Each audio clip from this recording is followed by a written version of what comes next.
habiendo terminado ya el capítulo de estadística univariada, donde hemos trabajado y hemos mostrado varios componentes que tienen que ver con el asunto de lo que es el análisis de una variable cualitativa y una cuantitativa para ver su EDA, o Exploratory Data Analysis, con la finalidad de ver si una muestra es homogénea o heterogénea, y de acuerdo a eso tomar la decisión si el estudio es válido o no. Pasamos a un punto muy interesante antes de continuar con el SPSS. Le voy a continuar con la estadística inferencial, pero hoy día vamos a trabajar un elemento fundamental que se llama la muestra. Entonces voy a hacerles trabajar con un programa llamado OpenEpi. ¿Ya les he mostrado en algún momento el OpenEpi, chicos? No, todavía no. Okay, muy bien. Entonces pasaremos a mostrarle en el OpenEpi para que puedan tener las capacidades necesarias para hacer un cálculo de la muestra online. Y obviamente vamos también a teorizar lo que implica el cálculo de la muestra, que ya lo deben saber porque ustedes dominan mucho de investigación, ya tienen el grado de magíster, ¿verdad? Y ahora, en esta etapa de la vida, solamente le voy a hacer un recordaris. ¿Ok? ¿Cuántos hicieron en su maestría un cálculo de la muestra ustedes mismos o lo mandaron a hacer con un estadístico? Levanten la mano los que lo hicieron ustedes mismos. Levanten la mano. Yo lo hice con Excel. Muy bien, 2. Ok. Y el resto supongo lo mandó a hacer un estadístico. No es que sea un error, pero la idea es que uno deba hacer uno mismo el cálculo de la muestra. Vamos a mostrar entonces los parámetros. Dejo de compartir mi imagen y voy a poner a compartir pantalla. Entonces, señores, cuando uno tiene, voy a compartir, cuando uno tiene un problema de la muestra, tiene que tener la claridad de un asunto muy interesante. Ven ya mi pantalla, ¿verdad? ¿Cierto? Todos van a poner, por favor, esto que tiene aquí. Voy a poner openepi.com. ¿Lo tienen? openepi.com. Y le dan clic en aceptar. O sea, o le dan enter. Y luego de darle clic en openepi.com, le va a salir a ustedes esta presentación. Quiero que todos tengan esa presentación, por favor.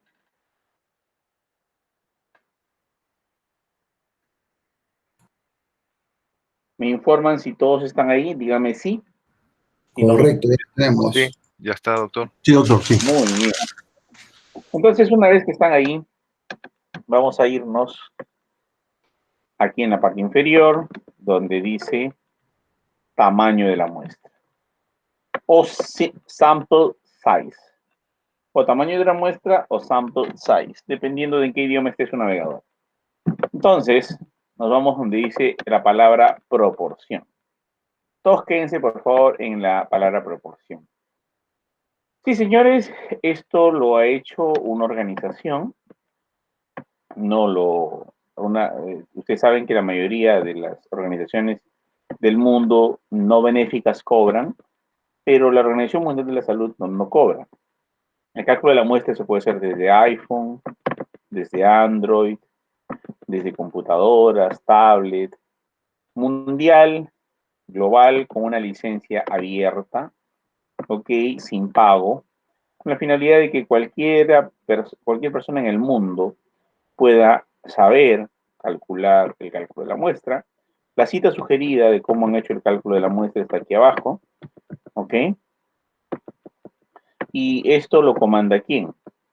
Lo comanda la Organización Mundial de la Salud con la CDC de los Estados Unidos, ¿no? Entonces, este es un programa abierto para la salud pública y como saben, los médicos aproximadamente publican 2 investigaciones por segundo, mientras que los abogados, por ejemplo, publican 2 investigaciones por semana en el mundo y los ingenieros, una investigación por día en el mundo.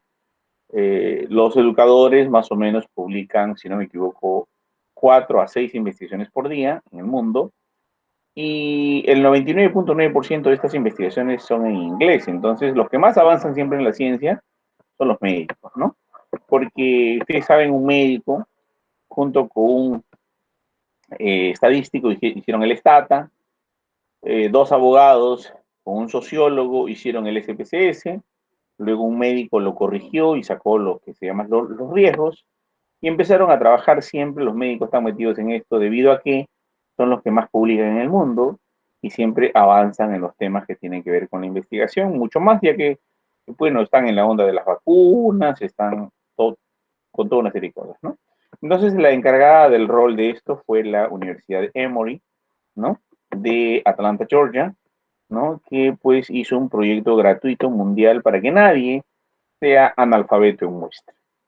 Que toda la gente que trabaje en muestra, pues sepa de qué se está trabajando, sepa de qué se está hablando, no sea un tabú y sobre todo que cada uno pueda calcular el tamaño de la muestra sin ninguna limitación, porque el tamaño de la muestra depende de un elemento fundamental que se llama, señores, se llama conocimiento de las investigaciones previas. O sea, si ustedes no manejan investigaciones previas, no manejan antecedentes, no manejan probabilidades o promedios de estudios que los antecedan, entonces obviamente no vamos a poder hacer un cálculo de la muestra adecuado. Ningún estadístico les puede ayudar a calcular la muestra si es que no tienen muchas investigaciones o varias investigaciones relacionadas con este cálculo. Entonces, señores, aquí un poquito para que tengan una idea de la referencia de esto, ¿no? Desde la Universidad de Emory, ¿no? Acá podemos dar un poquito más de créditos para ver de dónde viene el asunto. Este es un proyecto colaborativo, ¿no? Que inició al comienzo con la CDC, ¿no? El Centro de Control de Enfermedades de los Estados Unidos de Norteamérica, que son los que han financiado, desarrollado la vacuna Pfizer hoy día y han impulsado y son el asesor principal mundial de la Organización Mundial de la Salud, ¿no? Entonces, obviamente, tiene todo un desarrollo muy interesante con una plataforma de muchos esfuerzos. No solamente se calcula muestras, sino miren todo el pool de estadística que realiza, además de lo que corresponde, ¿no?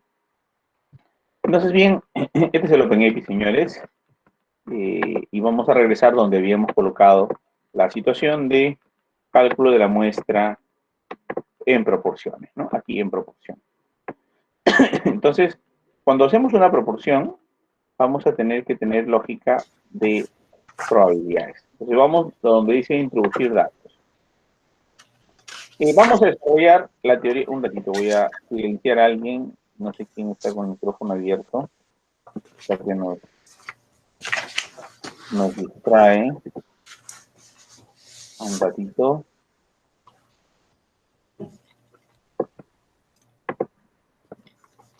Ok, ya, ahora sí. Entonces regreso donde estaba. Entonces tenemos que el tamaño de la muestra para una... Uy, alguien llegó tarde. Vamos a tener que admitir. Ya, ahora sí, me logró el video. Ya, continuamos. Entonces, y entren, ya saben, con su usuario de la UNE, por favor. Entonces, para calcular la muestra en una proporción, en un estudio descriptivo de una sola variable, o para un estudio de tipo correlacional, nosotros tenemos que tener varios criterios. Primero tenemos que tener el criterio de el tamaño de la población. Si nosotros tenemos el criterio del tamaño de la población, es utilizado con la finalidad de poder ser aplicado y ajustado el tamaño muestral. Entonces, si la población es grande, 1000, 2000, 3000, déjalo nomás en 1.000.000. No tienes por qué hacer más. No tienes por qué hacer mayor esfuerzo, porque no va a cambiar en absoluto tu probabilidad. 5.000, 3.000, 6.000 de población, déjale en 1.000.000. No tienes que trabajar más. Pero acá tenemos la frecuencia anticipada, señores. Cuando tenemos la frecuencia anticipada hay que escribir entre el 0 y el 99.9%, si se conoce. Si no se conoce, se usa el 50%. Pero, ¿qué ocurre aquí? El 50% es el tamaño de la muestra más grande. Ustedes como investigadores no deberían desconocer este valor. Porque, por ejemplo, si ustedes son investigadores que van a aplicar por primera vez un método nuevo, digamos que le van a llamar el método educativo Chichi Peralta, por decir, y el método educativo Chichi Peralta que van a aplicar nunca ha sido probado, entonces el tamaño de su muestra será 50%, porque es algo novedoso, único, realmente neófito, sin ninguna investigación previa, y por lo tanto, pues ustedes son los descubridores de la pólvora. Pero si no es así, señores, si hay investigaciones previas, asumimos y arguimos que existen investigaciones que hablan de la eficacia de dicho método. Por ejemplo, del aprendizaje basado en problemas, del aprendizaje basado en proyectos, de diferentes situaciones o condiciones, existe ya investigaciones previas. Entonces, esa investigación previa, yo voy a analizar en la literatura y voy a asumir, decir o inferir cuál es el tamaño de dicha población. Entonces tengo que diga de dicha probabilidad. Por decir, la eficacia del método ABP es del 70%. Entonces yo lo colocaré, y eso es un estudio de la Universidad de Minnesota, que lo ha aprobado en alumnos de educación secundaria, que diga, en alumnos de docentes de matemática que enseñan con ABP. Y entonces la eficacia es del 70%. Muy bien, ese 70% que viene de un estudio reciente, conocido o citado por su literatura, tiene que ser contemplado aquí. Si ustedes lean al estadístico y dicen, oye, calcula en mi muestra y él no tiene las investigaciones previas, lo que va a hacer es decir, señores, les voy a aplicar el 50% y eso no tendría lógica porque le pondrían el tamaño máximo. Y el tamaño máximo no es pertinente porque ustedes no están para investigar en cosas adicionales. ¿Y por qué les digo esto, señores? Por la sencilla razón de que perdemos tiempo. Perdemos tiempo y perdemos espacio. Por ejemplo, yo quiero sacarles a ustedes sangre para ver si tienen VIH-Sida. Entonces, como yo les voy a sacar la sangre, como no sé el tamaño de probabilidades que requiero para saber la unidad mínima de sangre, yo les saco pues 1 litro de sangre, ¿no? Y así analizo la sangre para ver si tienen VIH-Sida. Y de repente otra persona dirá, pues no, yo voy a sacarle 3 litros de sangre. Otro aventurado por ahí dirá, no, profe, yo quiero toda la población, los 5 litros de sangre, se lo cambio, la analizo y luego se la devuelvo, la volvemos a meter la sangre al cuerpo. Eso es un absurdo, ¿ok? Sin embargo, no podemos usar el máximo, que es el 50%, usaríamos los antecedentes previos, salvo que ustedes sean ganadores de un gran concurso. Entonces, cuando un alumno me aplica el 50%, le digo, quiero ver que tu trabajo no tenga ninguna investigación previa. Y eso es la única causa por la cual justificaría que tu tema tenga un 50-50, un 50% de probabilidad en la frecuencia anticipada. Y eso no ocurre. Entonces, como muchos cometen este error debido a, no sé si la desidia, dejadez, descuido, abandono personal, con respecto a los trabajos de investigación que implican utilizar un 50-50, ¿no? Yo lamentablemente le digo, bueno, tu trabajo no lo puedo aceptar porque tú no registras investigaciones previas cuando tu trabajo es alto conocido. O no sabes buscar en internet, o no sabes buscar en base de datos, o ni siquiera revisas tesis, o te han engañado, pero no puedes colocar el 0,50, ¿no? Porque significa que tú vas a demorarte mucho, vas a hacer mucho esfuerzo, y no solo eso, sino que estás demostrando que desconoces investigación. ¿Ya? Entonces, ante la circunstancia, se coloca el valor, ¿no? Normalmente es un valor fraccionario, ¿no? 73.2, por decir, ¿no? Ok, luego que ustedes han colocado el 73.2, ok, ahora dice el límite de confianza. Siempre el límite es de 5% porque es el complemento del 95% de confianza. Entonces, automáticamente se considera el complemento que es la precisión absoluta, ¿no? Entonces, esta precisión absoluta la colocamos en 5. La dejamos ahí, por favor, y ahora vamos a dar un cálculo. Como veremos aquí, el cálculo de la muestra sale automáticamente, ¿no? Al 95% de confianza salen 302 personas que nosotros vamos a analizar para nuestra investigación. al 80%, que generalmente son el tamaño de los grupos controles, 129, al 90, 213, al 97, 370. Estos son los valores más frecuentes usados. Mira, el 99, 521, al 99.99, 1187 personas. Pero ¿para qué trabajar aquí si los médicos que usan los trabajos para neurocirugía cerebral, donde van a probar un método para ver si se mueren o no operando una arteria cerebral, del polígono de Willis, por ejemplo, la arteria cerebral media, por decir, y al probar la técnica, le basta con 95%. Entonces, nosotros para probar pues, una técnica educativa que no depende de la vida y la muerte de las personas, sería ilógico usar o emplear pues valores más grandes, ¿no? De repente, otro tipo, un ratito, otra persona que no entra con su correo de UNE, tengo que darle a aceptar. Bueno, ya, ahora sí, continuamos. Entonces, y acá tenemos los valores, pues, que nos sale el tamaño de la muestra. Ya me perdí en la explicación. Ok, la otra persona. Ya, ok. Entonces, acá tenemos el tamaño de la muestra, tenemos la fórmula, de dónde viene. Esta es una fórmula clásica convencional que se encuentra en cualquier libro, pero solamente son para trabajos de una sola variable, descriptivos, o en el peor de los casos, los diseños de tipo correlacional. Entonces, los trabajos de tipo correlacional pueden utilizar este tipo de cálculos del tamaño de la muestra, ¿no? Porque tiene un gravísimo defecto los estudios correlacionales. Los estudios correlacionales son los menos usados en el mundo.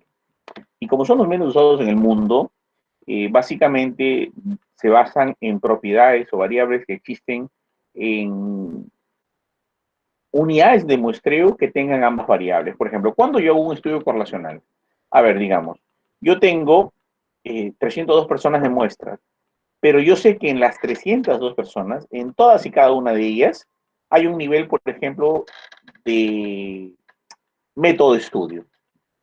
Todos tienen un método de estudio. En primer lugar, todos son estudiantes, de los que he elegido, de la población. Entonces tienen un método de estudio. Profe, yo no estudio nunca, voy de frente al examen. Ese también es un método de estudio. ¿Ok? Concentrarse en la clase y no estudiar nunca. Es también un método de estudio. Entonces, el método de estudio mínimo, pero será un método de estudio.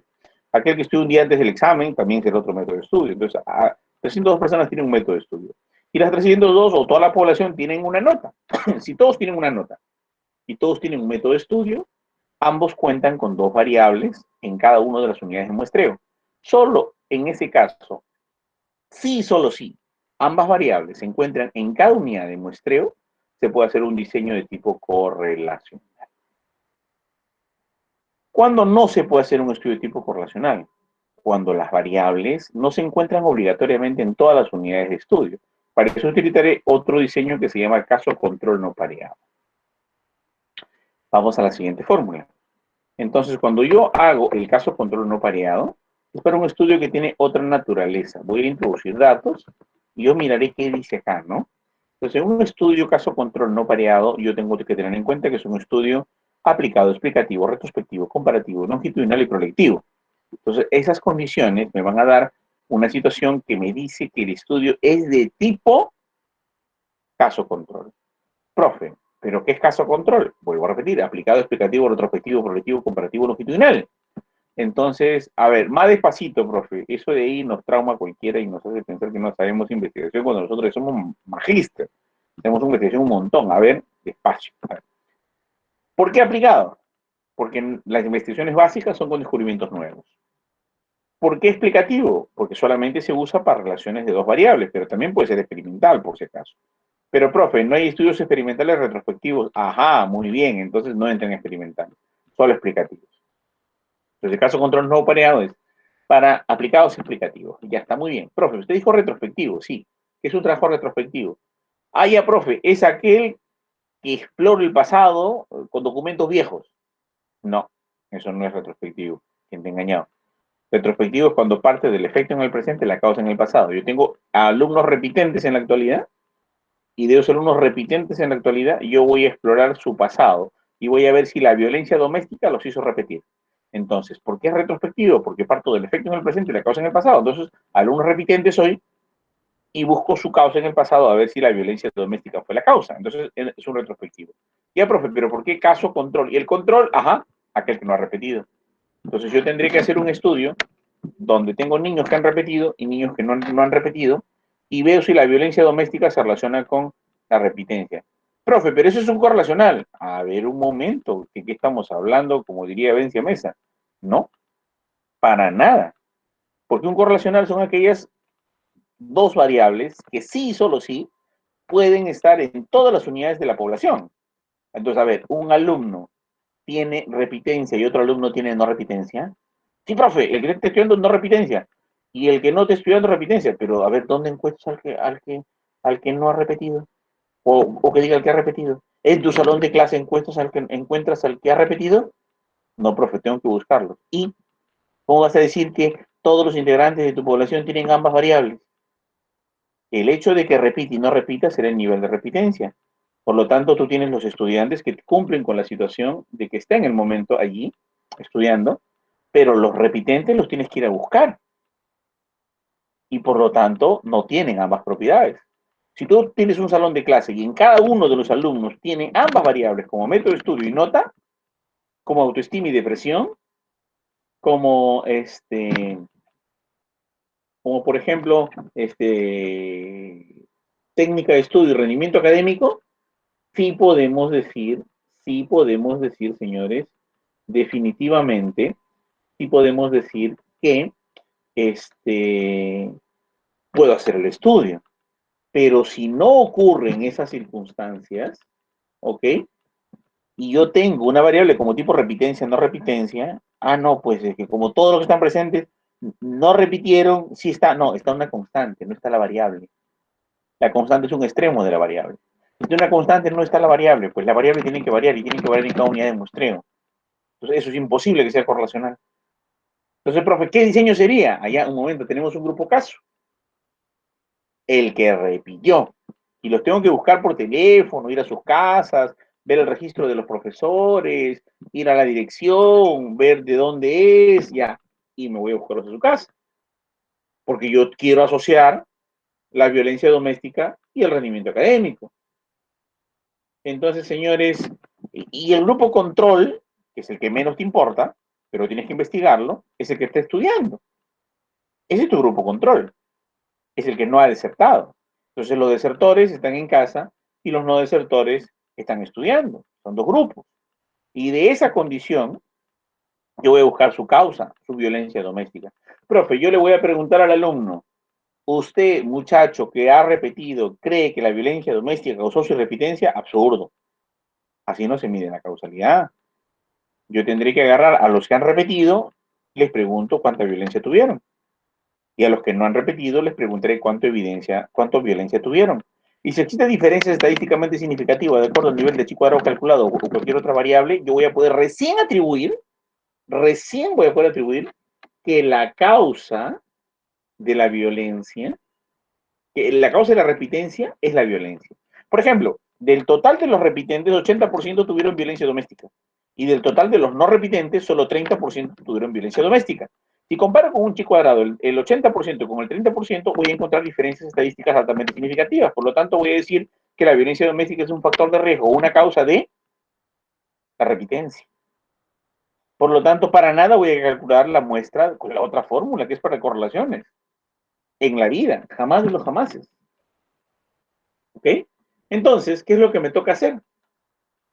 Lo que me toca hacer, señores, aquí es una situación muy interesante. Es diseñar un caso control. Es diseñar un caso control. ¿Y cómo diseño un caso control? Bueno, un caso control lo diseño de la siguiente forma. ¿Ok? Yo digo, tengo los casos, tengo los controles y acá tengo la fórmula. Entonces, todo caso se trabaja 95% de confianza, 80% de control. Ya saben la campanita de Gauss, ¿no? Si tengo 95% de confianza, más o menos tengo 2.5% de error a cada cola al lado derecho e izquierdo, ¿no? ¿Ok? Si tengo 80% de confianza, tengo un nivel de error de 10% a cada lado. ¿Y por qué tengo 95% de confianza para el grupo de investigación? Porque me interesa investigar. Me interesa investigar a mí. ¿ok? Y el grupo control no me interesa investigar. Por lo tanto, yo solamente trataré de medir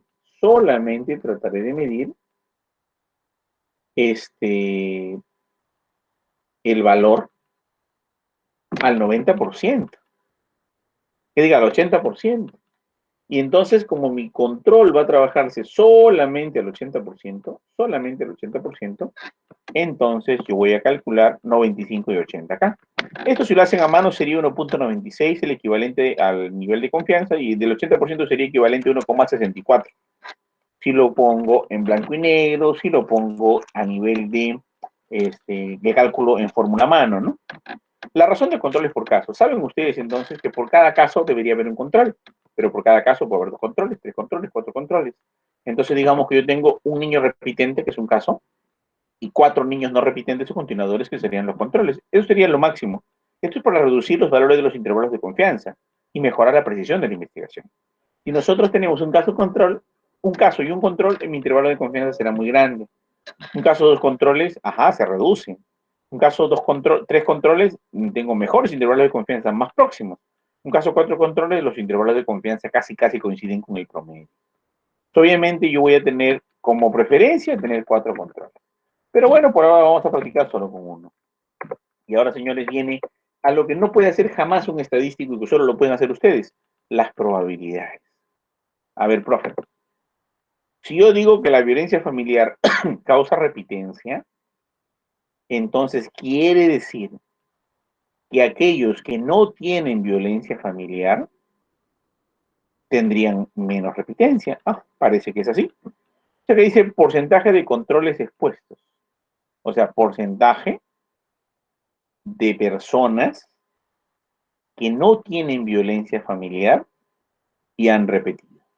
Digamos que la literatura me dice que sería el 25%. Pero luego encuentro, este es un estudio de Janssen en el año 2017 en la Universidad de Oxford, Inglaterra, publicado como tesis doctoral de, educación, de docencia universitaria en la matemática. Muy bien. Y acá encuentro pues otro que dice porcentaje de casos con exposición. Esto significaría los que tuvieron violencia doméstica, ¿no? Ok, y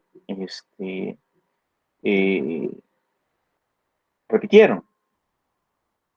Entonces, según un trabajo de Tajamura, en Japón, encuentra que la repitencia se da en el 46% de aquellos que, tienen violencia. Entonces, vamos a mirarlo de otra manera. Del total de los que repitieron, 25% tienen violencia. Del total de los que no repitieron, 46%. No, al revés. Del total de los que no repitieron, 25% tienen violencia doméstica. Del total de los que repitieron, 46% tienen violencia doméstica. En estudios o investigaciones interesantes, pero que se aproximen a tu realidad. Profe, si tengo una investigación china y una investigación hindú, ¿cuál cojo? Bueno, la hindú está más parecida al Perú, pero ¿estás seguro que no hay americanas, que no hay mexicanas, que no hay chilenas, que no hay brasileras? Ah, ya, profe. La más próxima a mi realidad, la más próxima a tu realidad y la más actual. Profe, pero tengo una mexicana y una panameña. Yo creo que mejor calculo el promedio de los porcentajes, ¿ya? Esa es tu decisión y sustenta por qué. Pero estos son porcentajes de investigaciones previas. A mí me raya cuando los alumnos le mandan a hacer cálculo de muestra a un estadístico cuando no hay nada de estadística. Nada. Hay resultados de investigación, ¿no? Hay resultados de investigación. Entonces, señores, 25 y 46, el odds ratio sale automáticamente, y de ahí les enseñaré más adelante. Si les he dicho lo que significa odds ratio, ¿no? Razón de valor de ventaja, razones de momios, es la probabilidad de riesgo, que sale ya de los estudios previos. Entonces voy a darle clic en calcular, y según la fórmula de Fleiss, ¿no? Tendría que utilizar 90 alumnos repitentes y 90 alumnos continuadores para poder establecer si la violencia doméstica se relaciona con el hecho de repetir o no repetir. ¿Ok? Bueno, esto está en el libro Kelsey y otros métodos de epidemiología observacional, segunda edición, o Fields, métodos estadísticos, relaciones y proporciones de la fórmula 3.1 a 3.9, libros que lo pueden encontrar ustedes si los buscan para poder analizar. Ok, entonces esto sería para un estudio, repito, aplicado, explicativo, retrospectivo, comparativo, longitudinal. Retrospectivo porque parte del efecto en el presente la causa en el pasado. Ahora, ¿qué pasa si yo voy a hacer un trabajo prospectivo, un trabajo que yo voy a iniciar, un trabajo que yo voy a empezar? Cuando yo hablo de un trabajo que voy a comenzar, voy a hacer en este estudio, y por lo tanto, pues, yo no tengo el control, pero digamos, el Estado está aplicando un método muy novedoso, no sé si lo conocen ustedes, esta metodología bastante interesante, nueva para muchos de repente, se llama Aprendo en Casa. Entonces, digamos, el Aprendo en Casa no lo estás poniendo tú, no lo estás enseñando tú, no lo estás trabajando tú, no lo has obligado a que aparezca tú, simplemente aparece. Y el Estado lo está entregando. Entonces, si solamente aparece y el Estado lo está entregando, tú no haces ningún experimento. Tú estás de mirón, ¿no? Como dicen, estás observando. Y como estamos de mirones, entonces no estamos haciendo la investigación. Ni como no estamos haciendo la investigación, nosotros solo vamos a hacer un trabajo observacional. Para ese caso se hace una cohorte, ¿no? Y damos clic en la cohorte. Un estudio cuya causa empiece en el presente y el efecto acabe en el futuro. Por ejemplo, voy a comparar la metodología Aprendo en Casa, ¿ok? Con un grupo control de los que no están haciendo Aprende en Casa, están haciendo, digamos, en colegio con protección, ¿no? Justo acaba del gobierno a, a generar un pequeño conflicto con el asunto de los centros educativos privados que estaban dictando clases con niños con mascarilla y les ha quitado la licencia de funcionamiento, ¿no? La justificación de estos colegios eran si en Brasil, Argentina, Venezuela, Colombia, Ecuador, todo Estados Unidos y todo el mundo ya han vuelto a las aulas de manera controlada al 25% de la capacidad de los salones, ¿ok? Y han contratado más docentes para enseñar a menos alumnos y la educación se ha puesto un poquito más cara, pero está siendo funcional y sostenible en el mundo. ¿Por qué aquí no? Entonces los colegios privados han hecho clandestinamente el funcionamiento de las aulas y están dictando clases en el Perú. Ya se han cerrado como 6 colegios, pero se está dando. Porque los padres dicen, caramba, en casa no aprenden nada. Entonces, ese es mi grupo control. Mi grupo experimental sería, o mi grupo cohorte, porque no estoy experimentando yo, sería aquellos que el Estado los mande a estudiar en casa. Yo no lo controlo, no es un experimento, entonces aplicaré esta fórmula. Pero ojo, esta fórmula no solamente es para cohorte, sino también para ensayo clínico. ¿Qué es el ensayo clínico, señores? Es lo mismo que un experimento controlado triple ciego, sino que en todas las ciencias sociales, educación, administración, se llama experimento controlado triple ciego, o doble ciego, por último, en el peor de los casos. En medicina se llama ensayo clínico, pero es exactamente lo mismo, ¿no? Mientras menos los médicos les compartan a ustedes la metodología de la investigación científica, menos poblaciones van a conocer esto y no van a haber muchos investigadores que pues dominen esta metodología. Entonces la idea es que los médicos normalmente se enseñan entre médicos y se hablan entre ellos, pero no sale esto más allá de las aulas de medicina y dominan pues el tema de la investigación.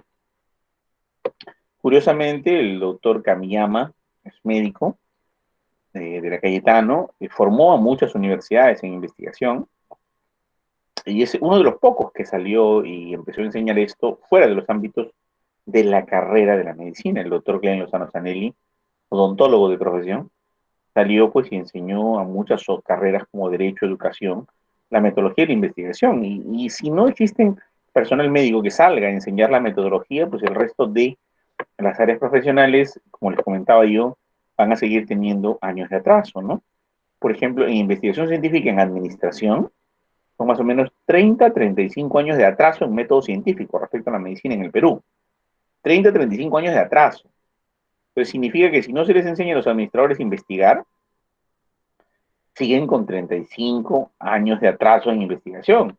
Por lo tanto, las conclusiones, métodos, técnicas que digan, aporten o contribuyan van a ser deficientes y van a ser con resultados pésimos en la investigación. Entonces, por eso es la idea que se hacen trabajos multidisciplinarios, multidimensionales, y la idea es que el método científico más perfecto que nace en la medicina se pueda compartir a todos los escenarios. ¿Ok? Entonces vamos a introducir datos. Aquí, haciendo una cohorte, hablamos de un estudio prospectivo, o sea, cuya causa está en el presente y el efecto está en el futuro. Siempre el grupo caso se investiga o cohorte al 95% de confianza, el grupo control al 80% de confianza. Dejamos el 1 ahí para no complicarnos la vida. Ok, y vamos a hablar un poco de las proporciones. A ver, un estudio dice que la metodología en casa a través de técnicas sincrónicas como el Zoom es eficaz para el aprendizaje solamente en el 68% de los estudiantes logran este impacto, pero para el resto no logra un buen resultado. Sin embargo, dice que la metodología presencial tiene una mejor eficiencia, ¿no? Una mejor eficiencia, logrando pues un aprendizaje óptimo en todos los estudiantes en un 81%. Le damos Enter, ahí tenemos nuestra razón de barlo de ventajas, odds rate 2.1, y una diferencia de riesgo-prevalencia, también llamado riesgo atribuible, también llamado RR, riesgo relativo, de 13.0. Luego ya les explicaré qué significa, porque lo vamos a hacer después. Y le doy luego calcular. Entonces, señores, para yo probar que la metodología de aprendo en casa es más eficiente que la metodología convencional, voy a tener que usar 192 alumnos que hagan la metodología de aprendo en casa, pero a través de redes sincrónicas como Zoom y todo, no pues la aprendo en casa por radio, por tele, sino del otro tipo que realmente funciona, y no hay punto de comparación, versus el grupo control, aquellos que están llevando una metodología algo diferente, como por ejemplo aquellos colegios clandestinos que están haciendo clases presenciales, ¿no? Y voy a compararlos. Entonces, cuando yo voy a hacer la comparabilidad, voy a poder determinar si existen diferencias significativas entre uno y el otro. Así se calcula la muestra, señores. Y estas 4 fórmulas que yo les estoy mostrando, proporción para estudios retrospectivos, para estudios prospectivos y para diferencia de medias, son las 4 fórmulas básicas, o sea, A, E, I, O, U, que dan origen a las 172 fórmulas para cálculo de la muestra por cada diseño del libro de Mendenhall, porque son 172 fórmulas para el cálculo de la muestra. No son 4, ni 5, ni 3. Son 172 fórmulas. Una fórmula de cálculo de la muestra por cada diseño de estudio. Hay diseño cuadrado latino, contrabalanceado, anidado, factorial. Hay diseño pretest post grupo control. Hay grupo en bloques aleatorios, en bloques individuales, en bloques pareados, en bloques anidados. Hay estudios de cohorte, corte múltiple, corte ambipectiva, corte retrospectiva, corte retrospectiva. Hay caso control pareado, no pareado, pareado múltiple, pareado simple, pareado con multigrupos. Hay diseño correlacional unicausal, monocausal, policausal. Hay estudio de serie temporal. Hay estudios de secuencia cronológica interrumpida. Hay estudios longitudinal con cortes de serie temporal bivariados, con cortes de serie temporal multivariados. Existen 172 diseños. Entonces, para cada diseño hay una muestra. Estas son las 4 A, E, I, O, U. Peor pues cuando solo le ponen esta, ¿no? Yo me avergüenzo mucho cuando hay universidades o instituciones que enseñan esta formulita nomás que la del señor Hernández San Pietro, ¿no? Santa Pierina, no sé cómo se llama, ¿no? Pero bueno, es esta formulita la de proporción, ¿no? Que es la única que enseñan, ¿no? La única que enseñan y lamentablemente pues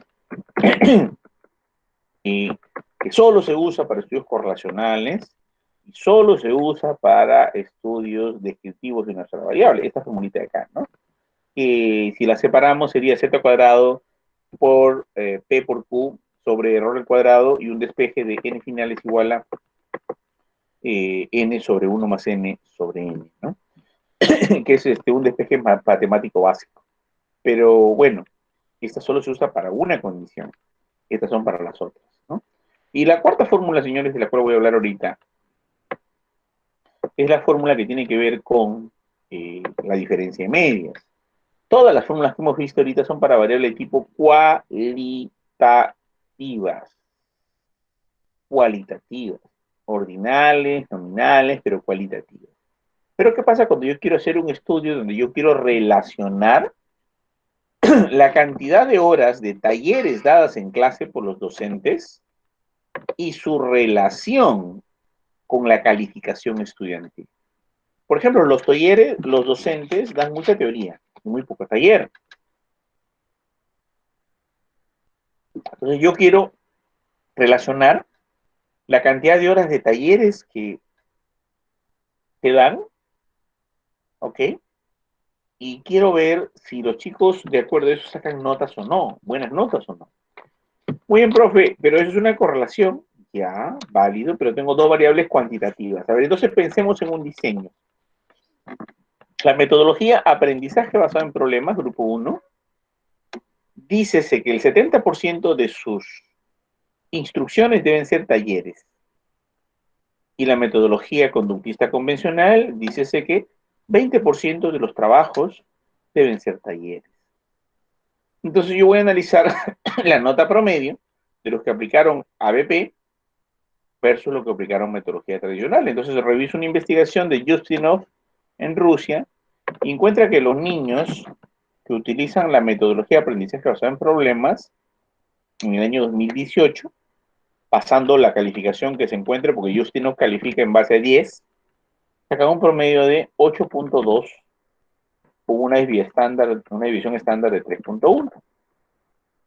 Y encuentro también que la metodología convencional que todavía usa la Universidad de Harvard hasta la actualidad, indicaría que los muchachos que usan la metodología convencional, donde solamente tienen 20% de talleres implícitos, tendrían un promedio de una calificación de 6.1, ¿no? Con una desviación estándar de 2.4.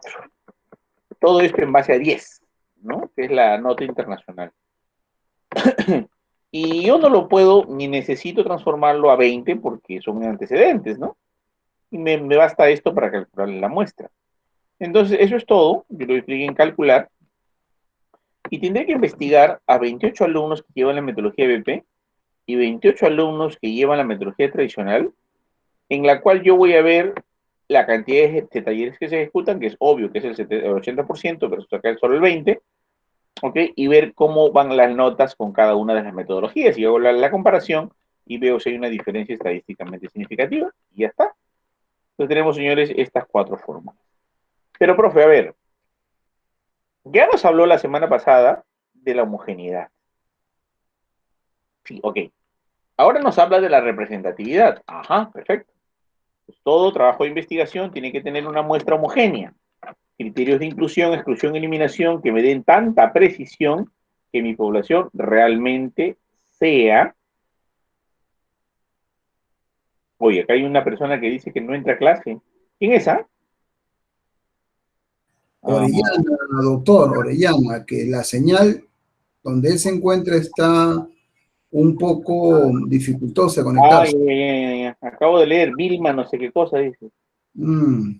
Vilma dice, bueno ya, traten de nivelarse. Continuamos. Entonces, a ver, la primera opción es la aleatoriedad. Soy profesor ya. Gracias. Ok. ¿No? La primera opción vendría a ser la homogeneidad, que establecemos los criterios de inclusión, exclusión y eliminación. La segunda opción, y eso voy a comparar si mi población es homogénea o heterogénea con las pruebas que hemos calculado la semana pasada. Mire, todo es para la muestra, todo es para la muestra. Y ahora ya de haber conocido la homogeneidad, sabiendo que nuestra población es homogénea, recién vamos a empezar a trabajar la representatividad, que es con el cálculo de la muestra. Con la representatividad, con estas fórmulas, yo voy a calcular el tamaño de la muestra adecuada. Y luego de haber calculado el tamaño, señores, de la muestra adecuada, entonces yo recién voy a poder hacer, obviamente, el tercer paso, que es la aleatoriedad. Entonces ya cumplimos con la homogeneidad. Ya cumplimos con la representatividad y ahora vamos a potencia y vamos a leer números aleatorios para saber si mi población es aleatoria, porque todos los integrantes de la población tienen que tener la probabilidad de ser elegidos.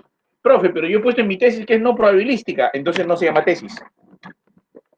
Toda investigación tiene que ser probabilística, si no, no es una tesis, pues. La tesis es una contrastación de una hipótesis. Y toda contrastación de una hipótesis se hace solamente de forma probabilística. Si una contrastación de una hipótesis se hace de forma no probabilística, estaríamos hablando entonces de que eso es un trabajo que no es científico. Podríamos decir que es un trabajo curioso, nada más. Un trabajo de interés. Pero no podríamos decir que es un trabajo científico, porque no cumple con los criterios para ser científico. Entonces, eso es un detalle que nosotros debemos sí o sí cuidar. Ya cumplimos. Para que una investigación sea científica, tiene que ser homogénea, representativa y aleatoria. O sea, tiene que ser el muestreo probabilístico, pues. Y si no es muestreo probabilístico, no hay investigación. Entonces, a ver, señores, estamos en potencia, tenemos números aleatorios, le damos clic en introducir datos y decimos, profe, y yo tengo como población a 2.300 personas. Allá, muy bien, empezamos con el caso 1 y tiene 2.300 personas de población. Pero me salió un tamaño de la muestra de 179. Muy bien, 179. Y le damos 179, la muestra de 2.300. Quiero saber a quiénes de estos voy a escoger. Voy a sortear. Le damos clic en calcular. Estos son, señores, los integrantes de los cuales voy a sortear para tener mi investigación. ¿Estamos de acuerdo? ¿Estamos de acuerdo, chicos? ¿Cuántos, doctor? ¿Cuántos hay en total? Bueno, aquí nos va a salir simplemente lo mismo que hemos puesto, ¿no? 179. 179, el tamaño de la muestra de 2.300. Y aquí está la persona 1.747, la persona 1.924, la persona 417, la persona 1.461, y acá va a salir aleatoriamente los números de los elegidos. Correcto, correcto. Eso en el caso que la población sea de 2.300. Y si tenemos Claro. una población de, se me ocurre, 120. Bueno, hacemos el reemplazo nada más, ¿no? No, ok. Hacemos el reemplazo. Disculpe, doctor, ¿puede mostrar los datos otra vez? Ya. Me atrasé un poquito. Voy a números aleatorios, potencia. Digo que mi valor más bajo es 1. Mi valor más alto, digamos que sea 85. Y no, que diga mi valor más alto es 120, como dice acá el maestro. Y su tamaño de la muestra es 85. Y entonces voy a hacer el cálculo y esos son los que van a ser seleccionados, ¿no? Los 85 de los 120, ahí están sorteados. ¿Estamos de acuerdo? Sí. Eso, doctor, eso asegura que yo no vicie la tesis, sino que la información es totalmente aleatoria. Claro, porque usted no puede elegir de integrante de la muestra a sus amigos. Tiene que elegir como integrantes de la muestra aleatoriamente a las personas que salieron al azar. No, algunos dicen, no, profe, yo investigo aquí porque está más cerca de mi casa. No, profe, yo estoy haciendo esta investigación porque se me hace más fácil porque son mis alumnos de un salón. ¿No? Entonces, como yo enseño aquí, de paso hago mi tesis. Pues, ¿no? Y eso para nada es aleatorio, ¿no? Entonces hay que elegir, pues, la forma de muestreo correcta. Entonces, 3 principios. La homogeneidad con las pruebas del SPSS que ya la han visto. La representatividad a través de las fórmulas del tamaño de la muestra. ¿Ok? Que son 4 básicas, para una proporción, para retrospectivos, para prospectivos, para diferencia medias, que dan origen a todas las demás fórmulas, y luego aleatorio o al azar, ¿no? Que es la aleatoriedad, que se cumple con los números aleatorios. Entonces, homogeneidad, representatividad y aleatoriedad. Sin eso, no hay investigación, señores. Esas son las bases de la investigación científica. Las bases de toda investigación científica tiene como principios fundamentales trabajar la aleatoriedad, la representatividad y la homogeneidad. La principal de todas, la homogeneidad. Porque miren, la población no existe. Una población no existe. La población se diseña. Por ejemplo, profe, la población son, a ver, mi muestra son los alumnos de mi salón, mi población son los alumnos del colegio. No, no, no, no, no, no, no, para nada. Profe, la población son los alumnos de Jesús María, tampoco. No confundir población demográfica con población científica. La población científica son aquellos que yo diseño. O sea, por ejemplo, quienes van a integrar mi población van a ser docentes de educación secundaria. Solo mujeres. De 25 a 35 años. Con estado civil, soltera.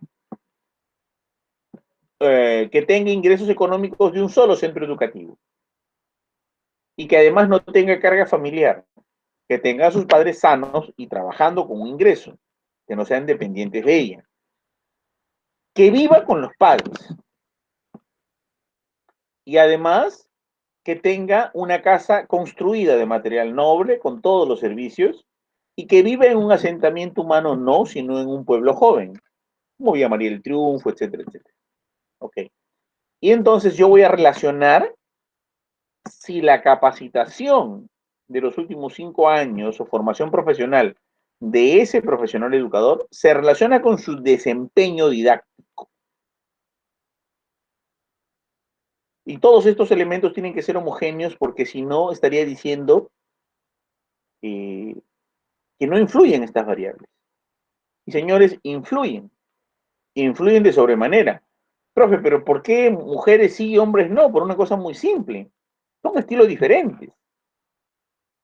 Y cuando yo evalúo desempeño didáctico, el estilo de una mujer es diferente a la del varón. Profe, eso puede ser discriminación o sexista. No, no tiene nada que ver. Nada que ver. Existen varones que pueden ser también delicados, pacienciosos, metódicos. Cabe la posibilidad. Pero es un estilo diferente. Para yo no contaminar estilos naturales que se ven influenciados por la personalidad del género, por el rol de género educativo desde la niñez hasta la fecha, por la equidad de género que ha habido incorporada en el largo de la vida de las personas. Y ahora estamos en democracia, todo lo que quieran, pero todo el pasado logra que haya una metodología. Entonces, como que una profesora, diga, a mí me encanta, por ejemplo, que me enseñen profesoras, porque tienen más paciencia. En cambio, profesores, en mi caso, lo digo de manera particular, me parece que se irritan más rápido o son más exigentes. Cuando me dicen, te toca un profesor para tal cosa, yo digo, no hay cambio, no quiero llevar con ningún profesor varón. ¿Por qué? Porque te exige más y más fuerte y si no entiendo se vaya a molestar. Entonces, mejor con una señorita, digo yo, ¿no? Cuando estudiaba en la academia, o una profesora que si yo le pregunto va a tener paciencia para responderme. Porque hay una cosa bien natural, el hombre es androstenónico, testosterona, y la mujer estrogénica. Y eso hace que las personalidades sean diferentes, independientemente de lo que yo quiera. No, profe, equidad de género, ya, tomen su equidad de género para lo que ustedes quieran. Pero para la investigación tiene que haber homogeneidad. Y ya desde que naturalmente las personas son distintas, fenotípica, ontogenéticamente y hormonalmente, y hay un trastoque de la personalidad que los hace diferentes. Por eso que hay libros que se llaman las feminidades y masculinidades de género, porque son dos comportamientos diferentes en el escenario de la vida misma, de la crianza, de los hijos, de lo que quieran, y mucho más en la educación. Entonces yo para no sesgar un estudio, yo tendré que separar dos grupos. Profe, yo quiero ser democrático. Estudiar los dos grupos por separado y analiza las mismas variables para que la variable sexo o la variable edad. No, profe, discriminación, ¿cómo que los que tenemos más edad enseñamos peor? Y los que tienen menos edad enseñan mejor. No, no tiene nada que ver, es por cuestión de homogeneidad de la muestra. ¿Se dan cuenta? Entonces, mi homogeneidad de la muestra me va a permitir a nosotros establecer relaciones e influencias sin que se contaminen con elementos que pueden sesgar al estudio. Solo docentes de, profe, ¿por qué una docente de un pueblo joven? ¿Por qué? Porque si ella nació en cuna de oro, si viene de la planicie, y su papá ha sido rector ¿cómo se llama? director del colegio Fleming, no, Fleming no es Roosevelt, ¿ok? O director del colegio, bueno, el Roosevelt creo que cuesta $1,000 mensuales, y el otro colegio que está cerquita al Roosevelt, aquí en La Molina, cuesta $1,400 mensuales, y los profesores todos llegan en su BMW o Mercedes. Obviamente la profesora de colegio que enseña ahí, pues, vino de Cambridge, ¿no? Y tuvo la oportunidad de que le paguen los estudios para ir a estudiar educación a la Universidad de Linz, Austria. Y pobremente los que están en colegios nacionales, pues, han estudiado en una nacional, con todo el esfuerzo a la peruana, ¿no? Entonces no puedes comparar estratos económicos, ¿no? Entonces, esos elementos se eliminan para que la población sea homogénea. Por eso que aplican ustedes las pruebas de Chi cuadrado, Rachas, Kolmogorov-Smirnov, para justo que asegurar la homogeneidad. Y no, las variables intervinientes se llaman variables, ¿cómo le llaman? Mendenhall, variables confusoras, o variables contaminantes, o variables de sesgo, o lo que le llaman criterios de selección inadecuados, y el estudio se cayó. Definitivamente el estudio se cayó, ya no sirve las conclusiones que evalúan el nivel de capacitación de la docente y su relación con el desempeño académico en centros educativos de educación primaria, en la zona TAN, ¿no? Se cayó. Por eso que se cumplen homogeneidad, representatividad y aleatoriedad. Waldo, querías participar, dime. Sí, no, quería consultarle. Hace un momento, retrocediendo un poquito, usted mencionó, por ejemplo, en el caso de una población escolar, bueno, que tomáramos en cuenta si es que había repitentes, no había repitentes, ¿no? En mi caso, esa situación no se da, pero por otro lado, sí hay información actualizada siempre en relación a estos chicos con problemas de aprendizaje, que forman parte de la población. Cada sección hay un promedio de 4 o 6 personas que están o en nivel 1, nivel 2 o nivel 3. En ese caso, yo tendría que tomar, si quiero digamos, estudiar, tomar como población los de un determinado grado o grados. O sea, sí, en este caso, sí tendría que tomar en cuenta el hecho de que hay un porcentaje significativo de estos chicos con problemas de aprendizaje. O sea, no Claro, podría considerarlo 100% uniforme, esa es mi pregunta, ¿no es cierto? claro, pero lo que pasa es que a veces muchas investigaciones tienen que ver si son viables en el escenario que uno quiere investigar. Si un trabajo no es viable, si un trabajo no cumple con los criterios de viabilidad, o no tienen, pues, la posibilidad de medir las variables en el escenario que ustedes están midiendo, tienen que cambiar de escenario, ¿no? Y lo más relevante aquí es entender que la población tiene que ser homogénea para que un estudio sea válido. Si un estudio no es válido, si la población no es homogénea, un estudio no tendría validez. Como dice mi profesor, tendría validez, o decía mi profesor Beat Rohr, ¿no? Tiene validez como un caso curioso, pero no tiene validez para la investigación. Bueno, pero en este Entonces, caso, la ¿sí? información es exacta, o sea, los nombres se conocen, o sea, Uh-huh. en todo caso podría extraerlos de la población, ¿no es cierto? Para que Claro, vean el resto. extraerlos, hacer una población propia, ¿no? Levantar la información y Ya, poder generar resultados a partir de ella, siempre ya, y cuando sea suficiente. Ahora, la investigación cuantitativa, que es lo que estoy enseñando yo, es una parte, ¿no? La investigación cualitativa es otro escenario, que pueden ser algunos casos muy interesantes que los traigamos de forma cualitativa. Pero ojo, y esto quiero aclarar, la investigación cualitativa es cualitativa y tiene que tener un método bien diseñado.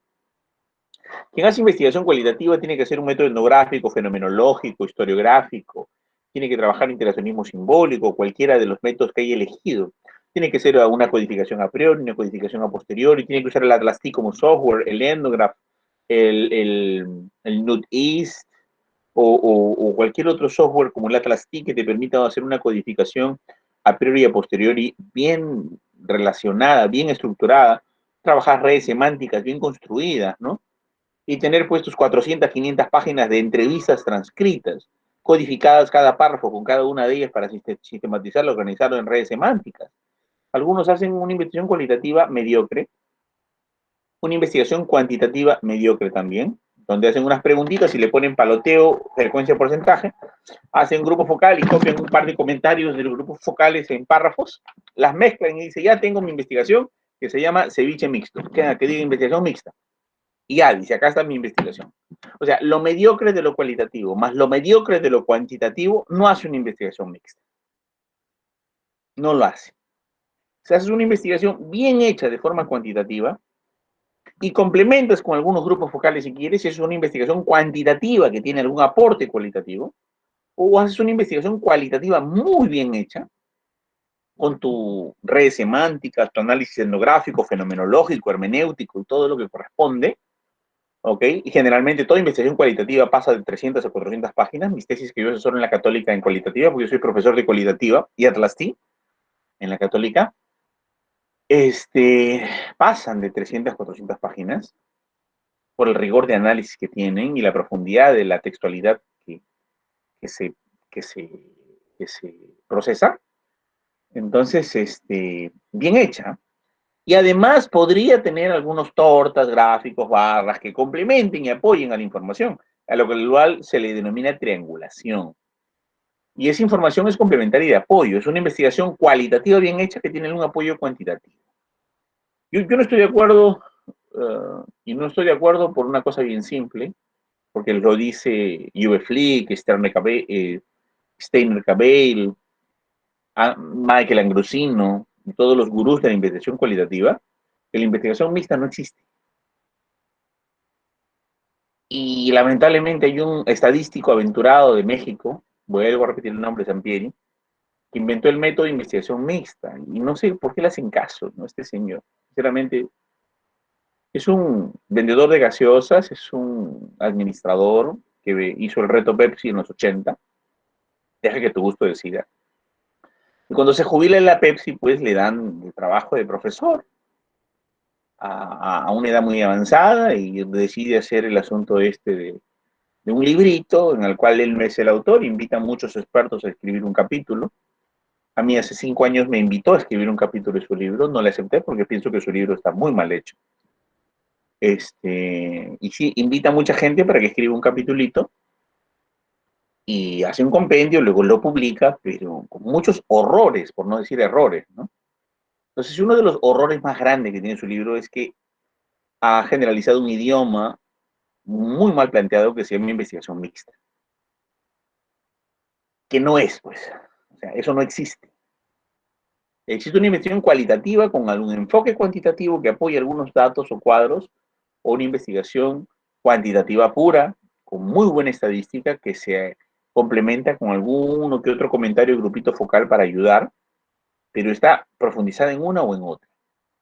Si tú quisieras hacer una investigación y si existiera la investigación mixta como tal, tendría que partir desde dos enfoques muy diferentes.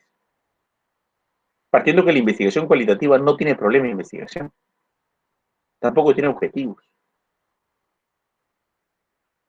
tampoco tiene hipótesis, tampoco tiene metodología. Es una pregunta de descubrimiento. Mientras que la cuantitativa tiene pregunta, investigación, tiene objetivos, tiene hipótesis. Entonces no pueden hacerse en simultáneo. Y no pueden utilizarse ambos métodos para corroborar eso mismo, ¿no? Entonces hay una cosa que lamentablemente ha generado mucha confusión en muchos profesores de universidad que toman este libro que yo recomiendo mucho que no lo lean, ¿no? Por la sencilla razón que tiene errores confusores muy altos. Lean libros cuyos gurús son gurús, pues, ¿no? Y cuyos autores son representativos del medio. Este libro no lo es, pero así como vendió mucha Pepsi el señor autor de este libro, también vende muchos libros, por una situación que es un mecanismo de venta, un mecanismo de promoción, ¿no? Por ejemplo, en México, cuando tú te inscribes en una universidad, tú te matriculas a un curso y el autor de cada profesor, yo estoy en México hace 4 años, 5 años, cada profesor tiene que tener un libro. Me invitaron a dictar una conferencia sobre cómo publicar libros a la Universidad Autónoma de México. Les expliqué un poco la metodología de cómo se hacía para publicar libros, porque a pesar de que ellos son buenos publicando, y son muy buenos publicadores, muy buenos autores, les había interesado la propuesta que yo tenía de por qué tenía 14 libros publicados. Entonces, hablé un poco con ellos y me comentaron de que ellos les exigen tener un libro para dictar cada curso. Entonces, como ellos tienen que tener un libro para dictar cada curso, es interesante porque los alumnos se matriculan comprando el libro. Entonces, el señor Zampieri, ¿qué hizo, no? Hizo un solo libro para todos los profesores de metodología y la investigación, que él lo dirigía. 180 autores, 180 profesores. 8 aulas por cada profesor, a 40 alumnos cada aula. ¿Ok? 480 alumnos por docente, por 180 alumnos, más de 5.000 alumnos. Sacó el libro, se vendió obligatoriamente, porque no se vendió porque era una oferta en la Feria del Libro, obligatoriamente porque la matrícula lo incluye, y pasa pues a la Corporation Bestsellers, ¿ok? De México, su estadística de ventas, y como así como vendió el reto Pepsi, la Pepsi, hizo un éxito de venta de un libro, que es un collage, ¿no? De diferentes autores. Pero así como es un collage, pues mucho autor tiene diferente forma de ver la metodología, y al juntar todas estas cosas, pues hizo un Frankenstein, con muchos errores. Y esos errores pues se han ido mejorando y puliendo, ¿no? Mejorando y puliendo, pero aún sigue teniendo demasiados errores. Porque un Frankenstein nunca va a ser perfecto, pues. Son pedazos de diferentes personas. Y eso es lo que no debe ser un libro. Un libro debe ser una metodología ordenada y secuencial de una sola visión teórica epistemológica concreta, dentro de la cual tú tienes que centrarte en un paradigma y seguirlo ordenadamente. Y eso no tiene este libro. Y eso ha generado que en el Perú, somos el único país que habla de investigación mixta en el mundo. No hay otro país que yo conozca que hable de investigación mixta, ¿no? Solo Perú. Pero bueno, es caso aparte. Bien, señores, después de este comentario catártico acerca de la investigación cualitativa y la cuantitativa, Isidro está muy emocionado porque creo que también maneja el Atlas T. Quiere hacer un comentario, ¿no? Dime, Isidro, ¿alguna idea? Profesor, mi pregunta era, yo he hecho mi pregrado en una quali y mi posgrado he hecho una quanti. Entonces yo veo que sí se puede hacer una mixta, profe, porque mi quali yo inventé o mejoré la solución a Newton de un programa lineal. Entonces yo lo que yo pensaba es, ese programa que lo mejoré a Newton, que es una quali, lo voy a implementar y lo voy a enseñar a alumnos, que fue mi tesis en pregrado.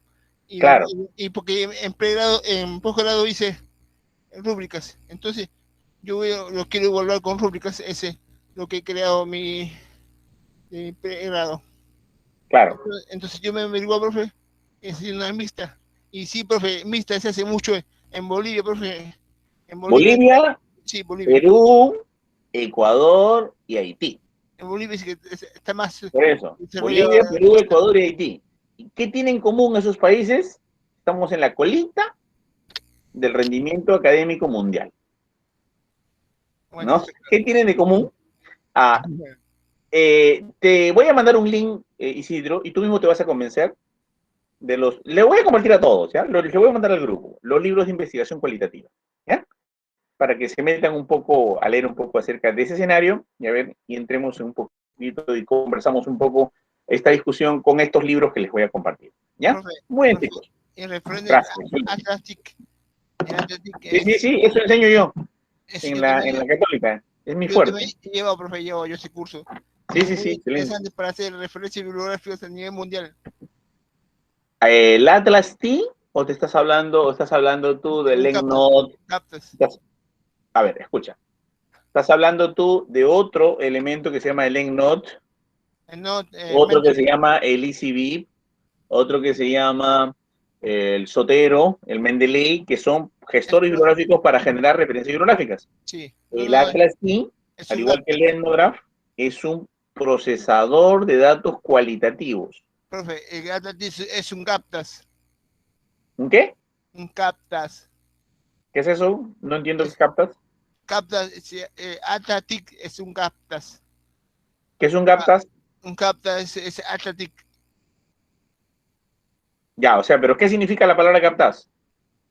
No sé, profe, pero hay bastantes, como Atlantic, también hay bastantes, hay como De 15. repente hay un Atlas TI que tenga la modalidad para generar como gestor de base de datos bibliográficas, pero el Atlas TI que yo uso es para procesar investigación cualitativa. Ya les voy a hablar un poco más de eso al final. Ya, y les voy a dar una muestrita rapidita de cómo se trabaja con eso. Bien, pero vamos ahora a lo que nos convoca el día de hoy. Y ya corto mi cámara a compartir pantalla, chicos, y vamos a ver cómo han hecho ustedes el tema de el cálculo de la muestra. ¿Ok? Entonces han estado muy atentos, han estado pendientes, han tomado sus anotaciones y no se preocupen, vamos a practicar y se practica ¿cómo? Haciendo. Muy bien, entonces comparte la pantalla, por favor. Elber siempre es suertudo, porque siempre le toca, pues, siempre le toca a Elber Muy buenas tardes. la buena suerte de poder trabajar con nosotros. Elber, A comparte ver, tu doctor. pantalla, por favor. Ok, doctor. Vamos a ver.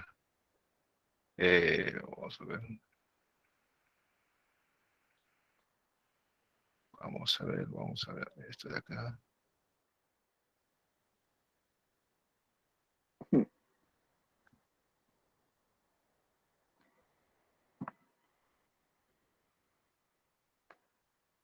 ¿Se ve, Ok, doctor? sí, ¿Pantalla? sí, muy bien, Elber, perfecto. Ahora quisiera, por favor, Elber, que trates de enseñarnos cómo se hace un cálculo de una muestra para un estudio correlacional, donde quiero probar la relación entre la metodología del estudio con el rendimiento académico, sabiendo que esto tiene una eficacia, sabiendo que la metodología del estudio influye en el rendimiento académico en el 75%. A ver, ¿qué fórmula usaríamos? Ya. Entonces sería tamaño de muestra, ¿no? Ya, tamaño de muestra, sí. Ya, pero Eh, ¿cuál de los tamaños de muestra?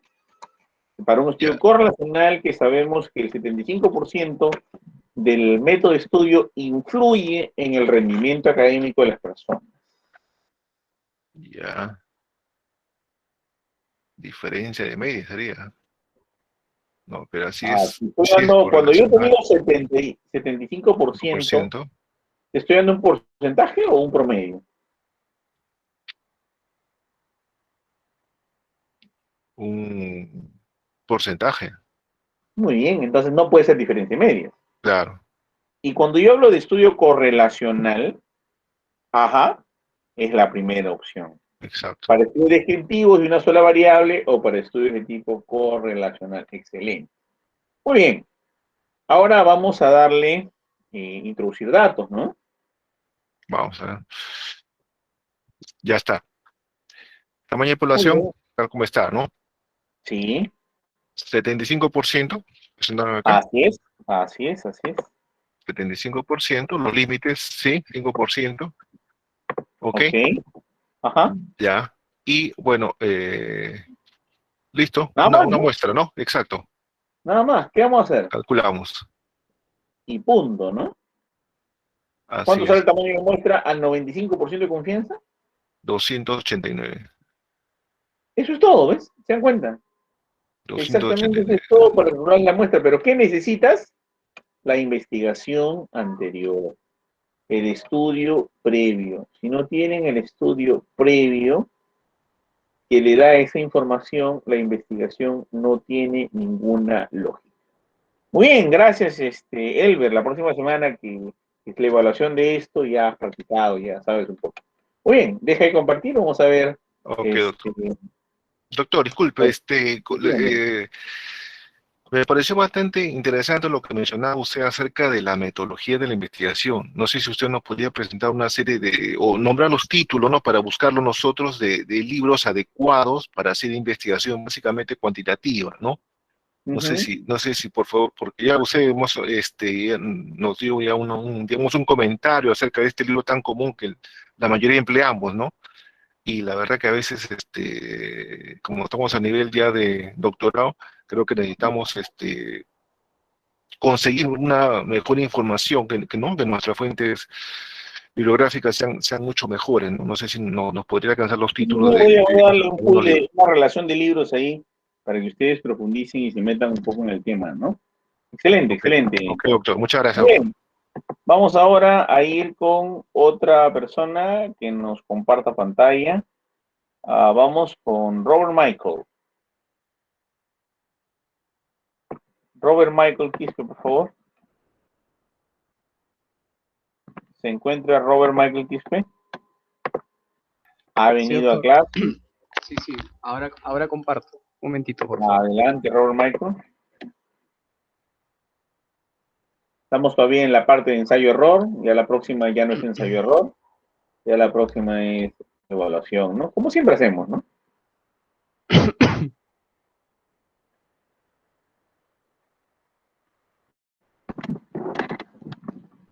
Muy bien, Robert Michael. Ahora me gustaría que estudies o hagas un trabajo de cálculo de la muestra, dentro de la cual yo tengo, voy a editar el problema, ¿ya? Voy a editar el problema, anoten todos, ¿ya? Voy a editar un problema, cuadernito y papel.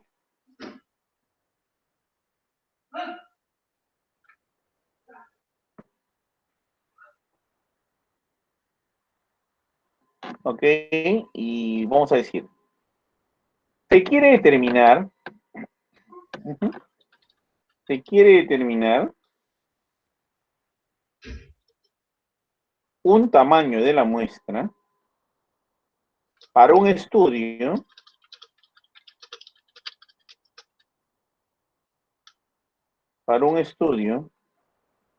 en el que se reportan los siguientes valores.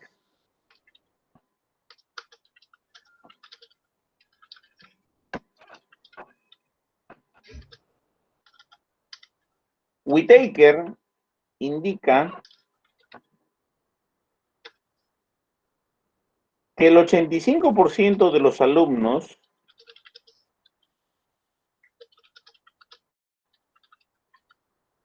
que llevan la metodología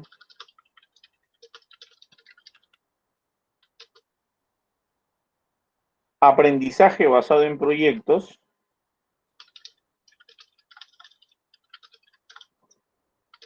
tienen un buen rendimiento académico.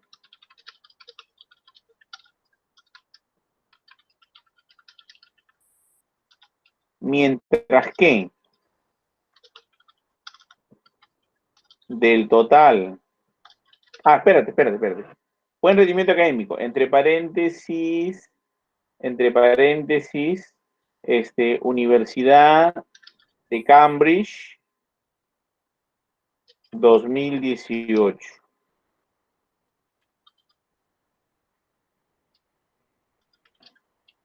Ok.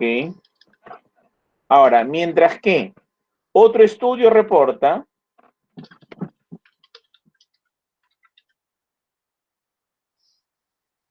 que aquellos que llevan una metodología tradicional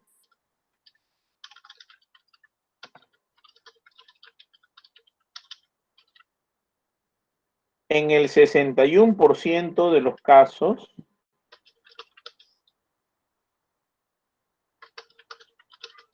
tienen un buen rendimiento académico.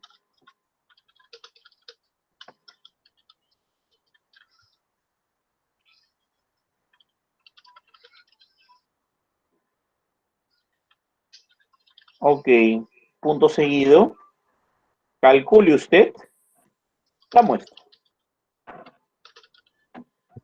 Mira, te hemos dado masticadita, ¿no? Más facilito que esto no te lo hemos dado, ¿no?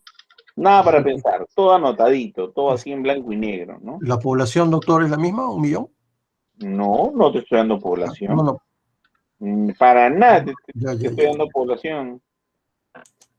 ¿Qué estudio sería?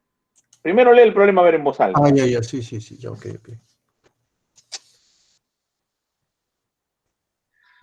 Bueno, entonces, a ver, y aquí hay dos porcentajes y dos poblaciones diferentes, bueno, una misma población. Yo intuyo que el estudio tendría que ser, uy, no sale acá, ¿qué pasó? Tendría que ser un estudio no pareado, ¿no? A ver, ¿pero es prospectivo o es retrospectivo? ¿Qué dice el problema? El problema dice que esto es retrospectivo, ¿Por qué? porque ya hay resultados sobre una metodología de Ah, aprendizaje. pero todos los estudios tienen resultados, porque son investigaciones que tú revisas, que lo pones en tus antecedentes. Ujú. Esos resultados no son tuyos, son de otros. Ah, faltó en el autor final. En el autor final, pongan por favor entre paréntesis Universidad de Buenos Aires, Merino, Universidad de Buenos Aires, 2020. El último autor, Merino, Universidad de Buenos Aires, 2020.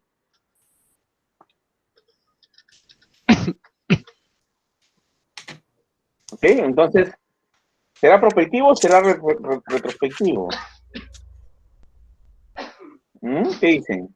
Eso será perspectivo, entonces. Claro, porque tú vas a aplicar los métodos, ¿no? Aprendizaje basado en problemas y el método aprender, y el método tradicional y compararlos, el método de aprendizaje basado en proyectos, porque eso que yo sepa, no lo ha aplicado otro profesor.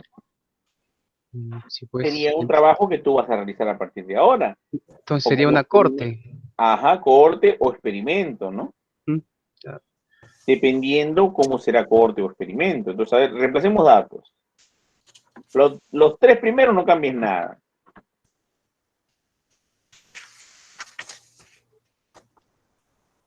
¿Dónde cambias? ¿Dónde dice expuesto?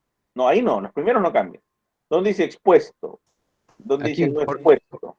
porcentaje de expuestos. No hagas nada ahí. Ya, a Aquí, ver, ¿no? ¿quién es el expuesto? El que tiene variable independiente con variable dependiente. ¿Quién es el no expuesto? El que tiene solo una variable.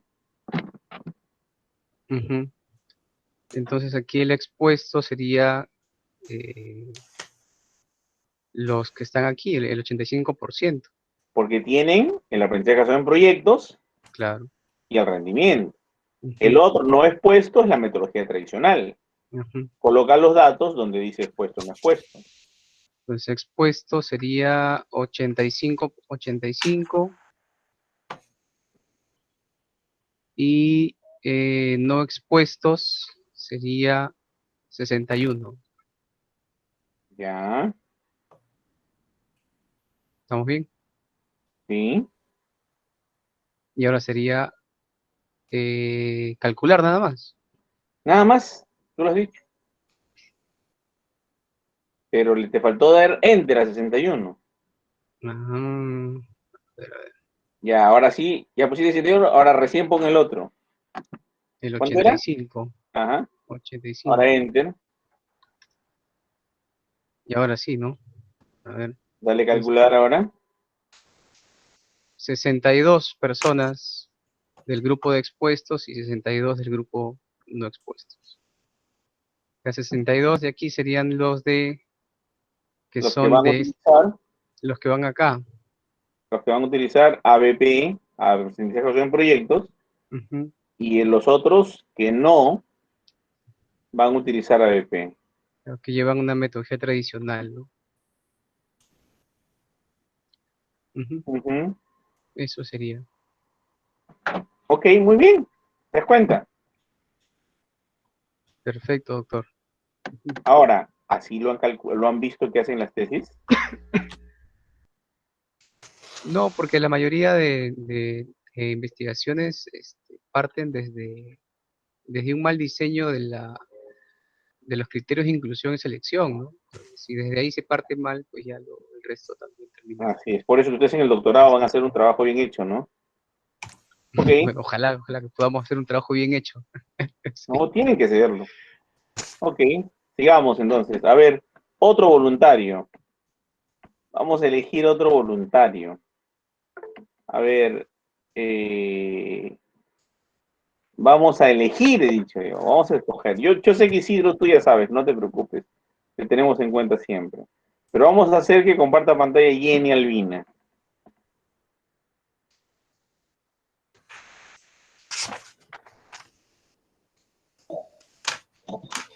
Sí, buenas tardes, doctor. Buenas tardes, compañeros. ¿Cómo está, Jenny?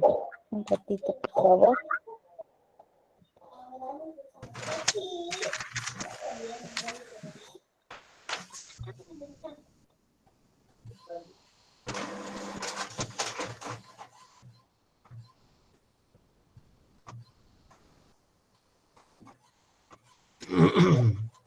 Observan mi pantalla, por favor. Sí.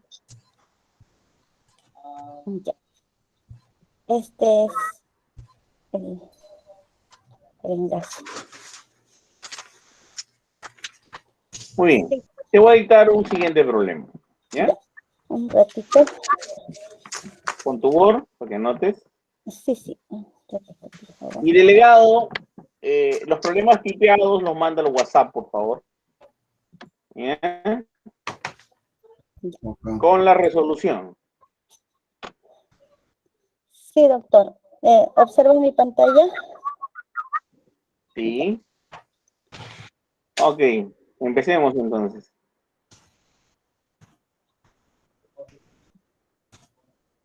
Se quiere probar la eficacia de una dieta.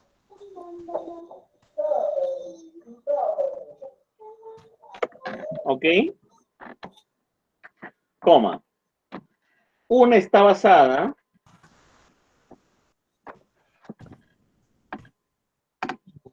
en el consumo de claras de huevo. Entre paréntesis, 15 claras por día. 15 claras por día. Ajá, 15 claras por día.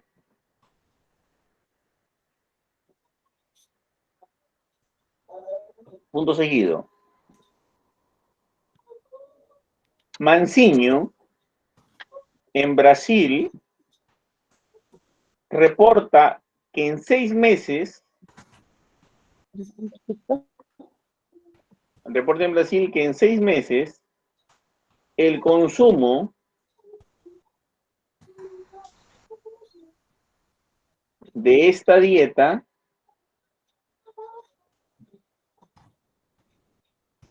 reduce 13 kilos, más o menos 2.2.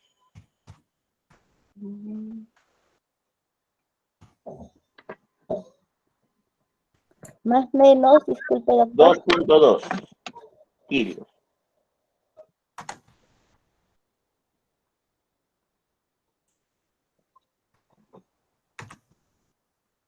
Punto seguido. Mansiño, ponle entre paréntesis 2019.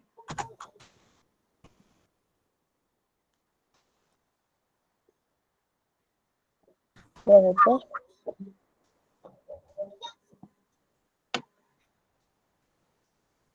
Ya, punto seguido. Clarence, en Inglaterra, reporta que los batidos proteicos son lo mejor para reducir el peso. Hace la prueba con albúmina mezclada con albúmina mezclada con glutamina. Entre paréntesis, conocido como Herbalife.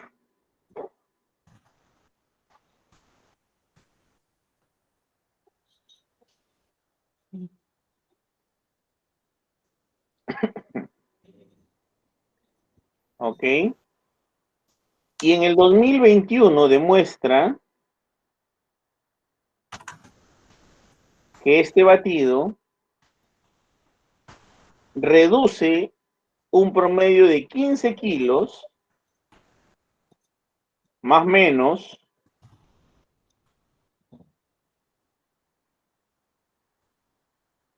$3.5. Calcule el tamaño de la muestra. Calcule el tamaño de la 3.5 muestra. kilos, ¿no, doctor? Sí, 3.5 kilos. Calcule el tamaño de la muestra si usted realizará la investigación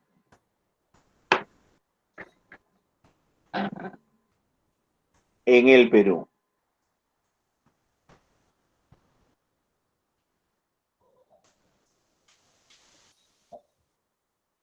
Muy bien. Entonces, ¿qué fórmulas haremos? Vuelvo a leer el enunciado, doctor. A ver. Dice, se quiere probar la eficacia de una dieta. Una está basada en el consumo de claras de huevo.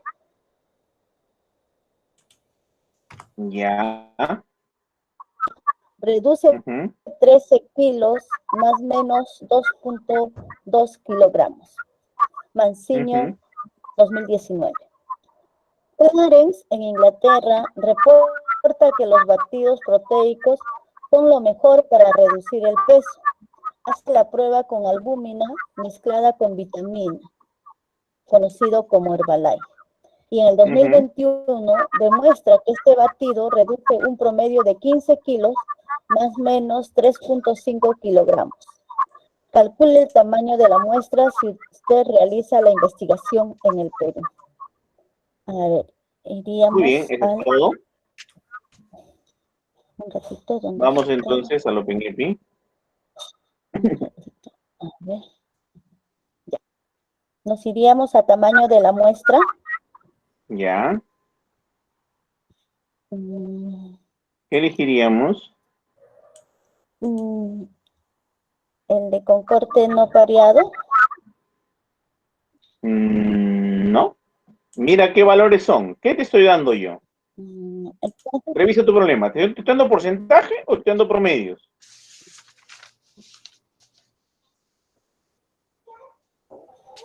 me está dando promedio. Entonces, ¿cuál es para promedios? Para promedio es el de proporción. ¿Proporción?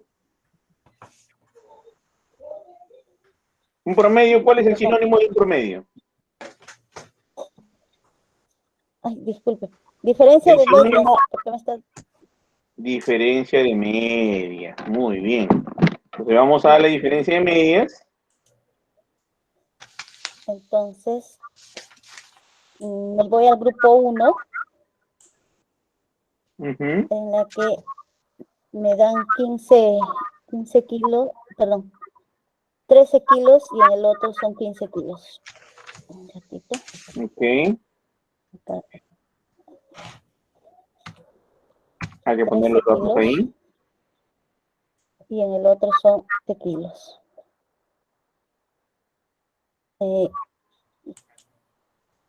Ya. Aquí tendría que poner la diferencia, doctor, el más menos que me dan los datos. Así es. La división estándar. Sí. Según el primero es El primero, ¿cuánto 2.2, sería? 2.2 y en el otro 3.5. Ya, a ver. 2, 5. Y calculamos. Ya. ¿Cuánto tendría que ser? En tamaño de muestra para el grupo 1 tengo que escoger 34 ¿no? Y en la segunda muestra también 34. Total de la muestra 24 qué? 68. 34 qué? ¿Qué? A ver, piensa. 34 personas de la muestra. Ya, pero Perdón, 34 de la personas, población, ¿no? 34 personas. 34 personas que qué? Son, que van a consumir la primera dieta. Ya, o sea, 34 que consuman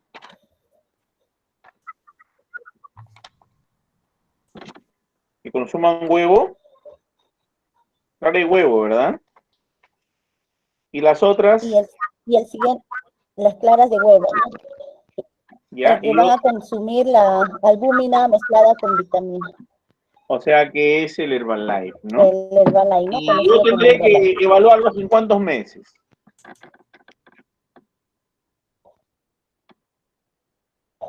Un ratito, disculpe. ¿Cuántos meses los evaluaré? 3 meses, ¿no? Según Igual que el estudio, ¿no? Exacto. Porque se Pero supone que ahí el decía peso también que ha sido 6 meses, doctor, el consumo de en esta dieta. 6 meses, ¿no? Entonces tendré que haré la evaluación en 6 meses, ¿no? Para ver si han logrado Probablemente pues disminuya. el resultado, ¿no? ¿Sí? ¿Está bien? Muy bien, excelente. Gracias. Ya ve que es facilito. No hay nada que temerle. Muy sencillo. ¿Ok?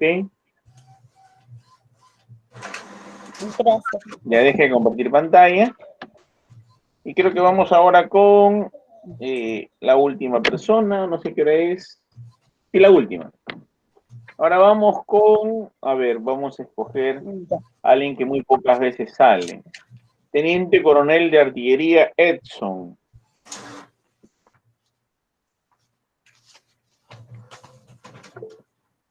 Teniente Coronel de Artillería Sí, Edson. sí, profesor, buenas Edson, tardes. ¿qué tal? Buenas tardes. Edson Donante do Nascimento, dice. Vamos a ver. Sí, voy a presentar entonces Sí, perfecto. Veamos.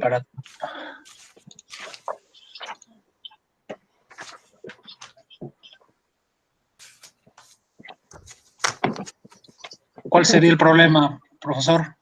Muy bien, vamos a evitar el problema, ¿ya? Se desea buscar la relación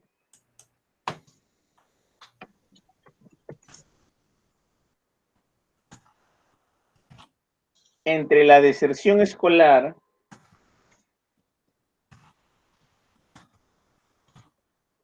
y la metodología docente.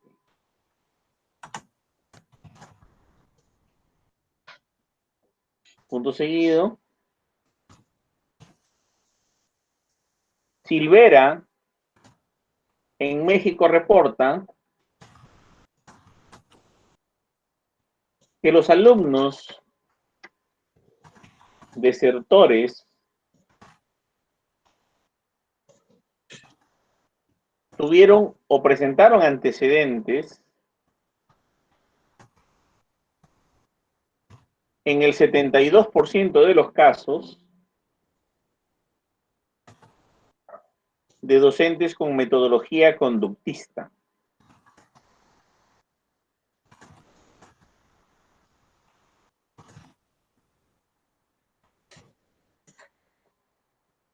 Entre paréntesis, Osaka, Universidad de Osaka 2017.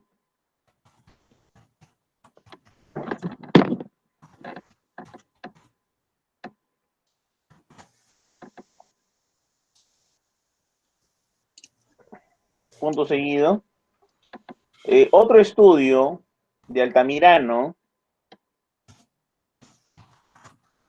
en Paraguay, 2018, reporta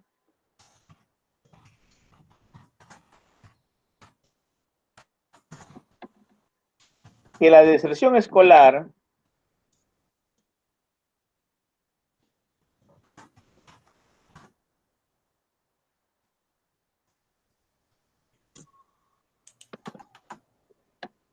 vinculada a la metodología constructivista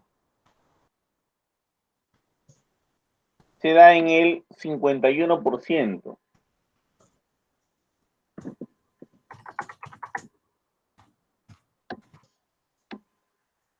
Punto seguido. Se aclara,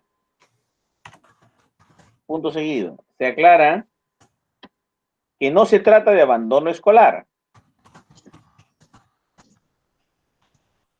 sino que la deserción se refiere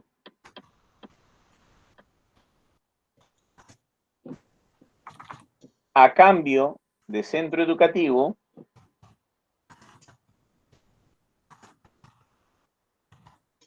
o traslados de sistemas educativos.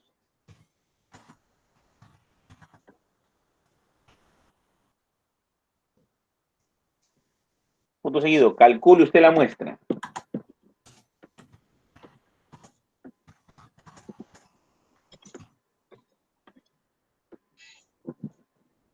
Muy bien. En primer lugar, este trabajo será prospectivo, se hará ahorita, aplicará la metodología docente, conductista y constructivista y verá si en un año los alumnos van a desertar. ¿O cómo será el trabajo? ¿O será analizar alumnos desertores y no desertores para ver si la causa de esta deserción es la metodología docente? ¿Cómo ¿Podría será? ser, Sí, ¿podría ser lo segundo, profesor? claro, porque lo primero no es ético. Y una de las razones de la viabilidad de los problemas de investigación es la ética. Usted no puede dar una metodología, compararla con otra y esperar que los alumnos deserten. Usted tiene que hacer el trabajo más ético viable. ¿Ok? Entonces es la segunda. Muy bien, entonces era caso control. Vamos a la muestra, a la fórmula. 72-51 entonces. Ajá. Doctor.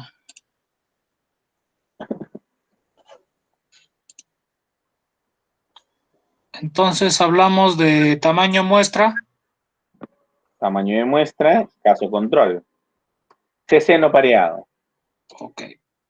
Entonces estamos... Introducir datos. Ajá. Arriba. Ok. Muy bien, y ya sabe que el expuesto es aquel que tiene la metodología motivo de estudio y el no expuesto es el que tiene la metodología tradicional.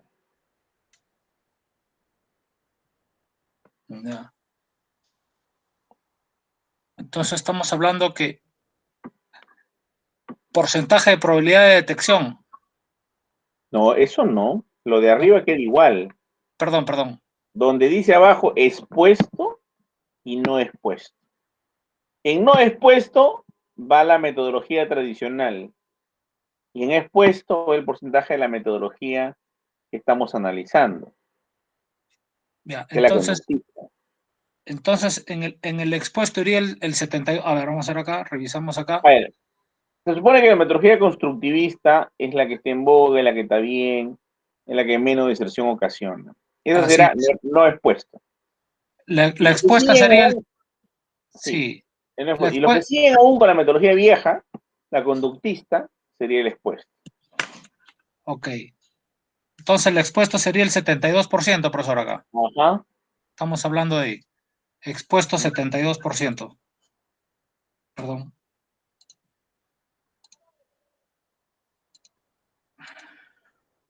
Entonces, donde dice 40, ahí que está, es el no expuesto. Ahí sería el menor valor. El menor valor. ¿Cuánto era? 51. Ya, ok. Y donde dice expuesto, con exposición, sería el mayor valor. Ella sería el 72%. Así es. Y luego enter. Y nos decidimos a calcular. ¿Cuántos tendría que analizar? Estaríamos hablando de tamaño de la muestra de casos 93. Ajá. ¿No? Y para lo que es controles, igual 93, que hacen un total del tamaño de la muestra de 186.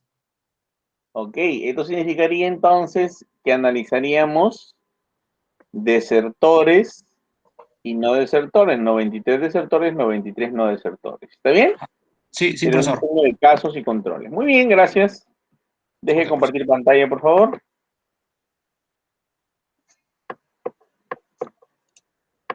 Muy bien, ahora voy a compartir pantalla yo para la lista. Delegado, me parece que la clase acaba 4:20, ¿verdad? Afirma, afirma. Perfecto. Entonces vamos a... Ya esto ya fue. Ya fue. Ya fue. Casi borro la clase. Y ahora entramos a las notas. A las notas que digan... ¿Alguien faltó a ser calificado, alumno, delegado? Le envié, doctor, la relación. Sí, yo sé. Pero Voy a revisar también. le pregunto ahorita, ¿alguien... Me parece que el colega Darío, me parece, que dicho sea de paso, está destacado en provincia. Entonces no ingreso las notas hasta que no venga Darío, ¿ah? Es algo que necesitemos jalarlo. Hay que coordinar para que... Ya iba ahorita a colocar las notas en presencia de ustedes, pero me parece que no lo vamos a hacer, porque de lo contrario, pues, tendríamos que reprobarlo. ¿Ya? Entonces ahí sería un problema. Comuníquese, por favor, para ver cuál es su vida, su situación. Ha sido destacado, doctora, provincia para el cuidado de algún sector, es policía. Pero hay internet también en provincias. Yo tengo mis alumnos que estudian ingeniería vial, mención carreteras, puentes y túneles, y las clases las reciben desde la carretera, construyéndola entre Puno y no sé qué otra provincia, ¿no? Otros tienen las clases desde la construcción de un túnel en Arequipa, otros tienen las clases en pleno Quintingo María, y van a las clases, asisten a las clases los ingenieros, ¿no? Desde lo más recóndito que estén. Salvo que haya perdido la capacidad del habla, algún problema que tenga, o de repente la zona sea pues una zona muy difícil, que no tenga internet, cosa que es difícil porque mis ingenieros de la Ricardo Palma, en los lugares más recónditos tienen internet.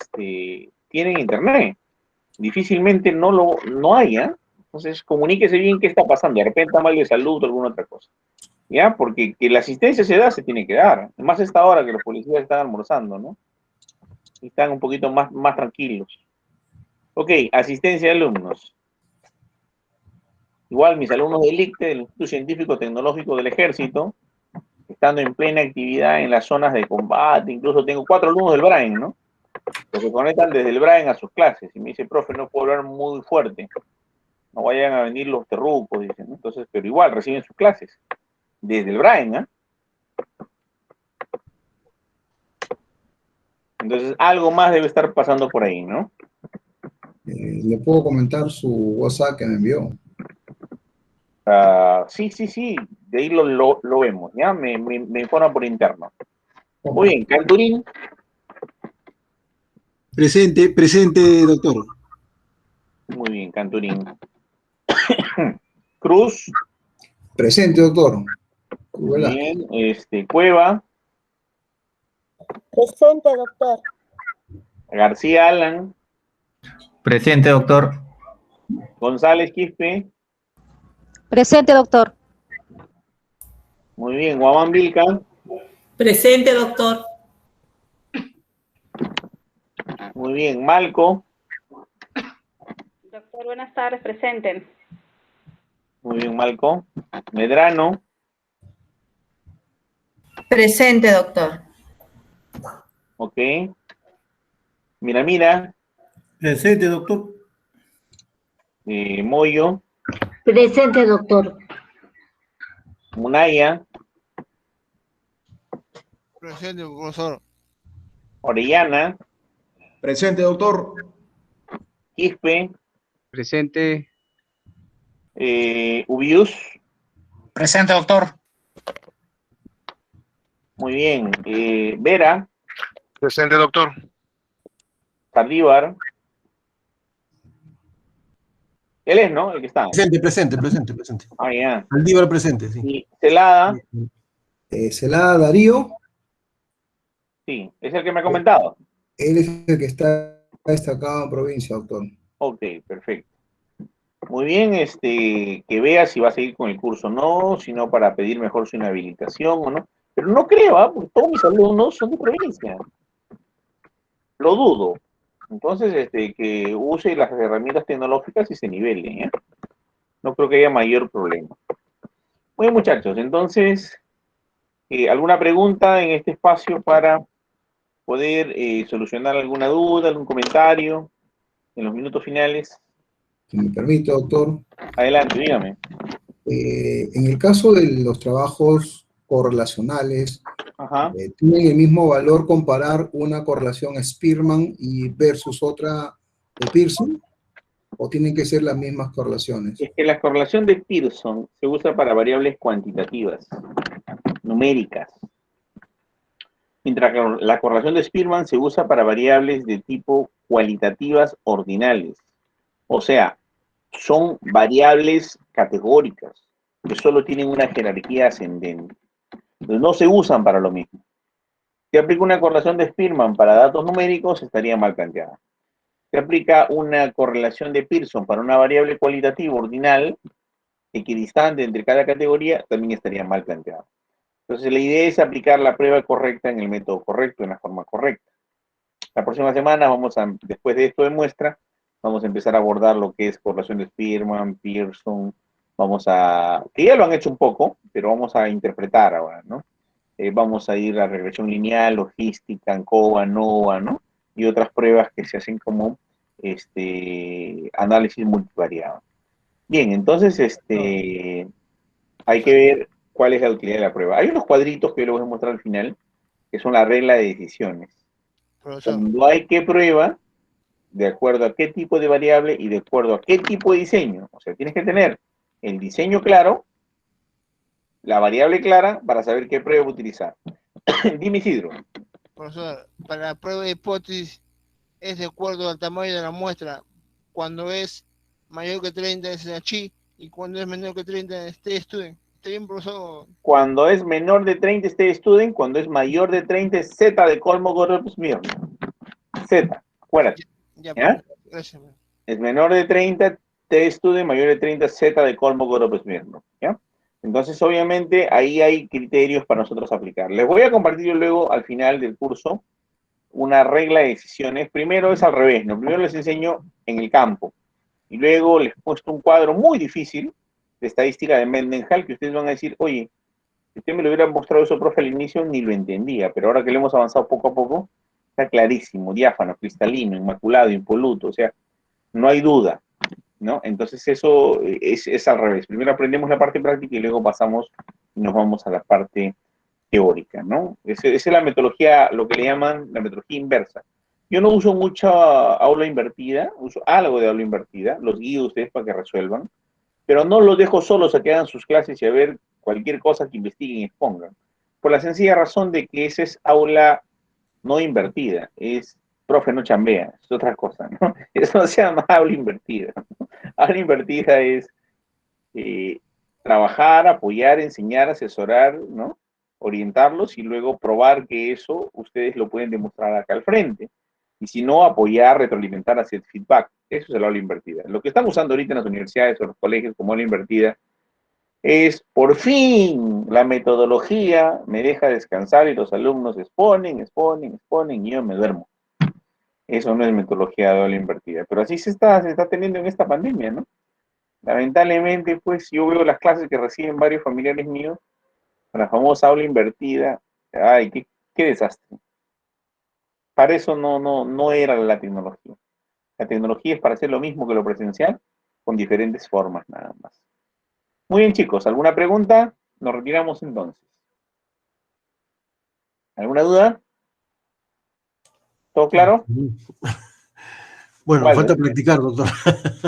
Sí, practiquen, repasen, vean el video, que les comparta, y la próxima semana ya lo ejercitan, ¿no? Entonces, esto es bastante fácil, bastante sencillo.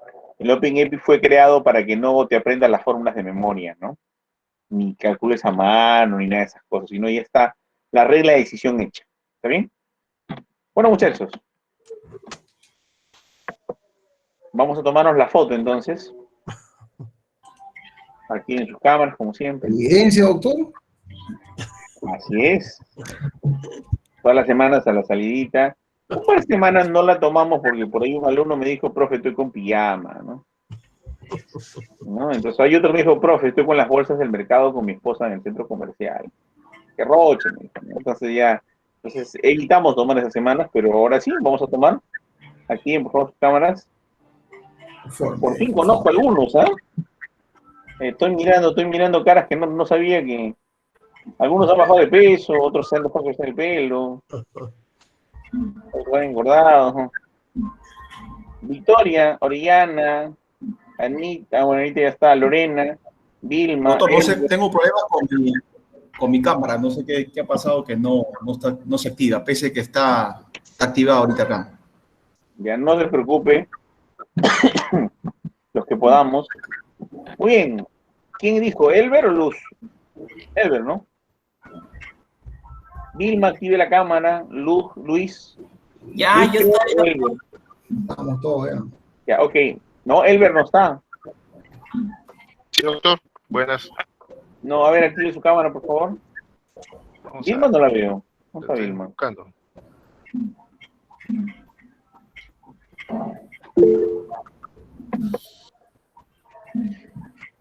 Bueno. Entonces, ya saben ya que en cada foto quien tiene la cámara apagada, 0.02 menos cada semana, ¿no? Doctor, Adelante, chicos, tomemos la foto. 1, 2, 3, delegado, hagan screenshot. Screenshot y lo manda al WhatsApp, ¿ya? Digo. doctor, para aprovechar estos minutos, ¿Cómo? aprovechar estos minutos para saludar a todos los compañeros de usted por el Día del Padre. Muchas gracias. Adelantado. Sí, muy bien. Un abrazo. Gracias. Pásenlo muy bonito. Gracias. Saludos a todos los que son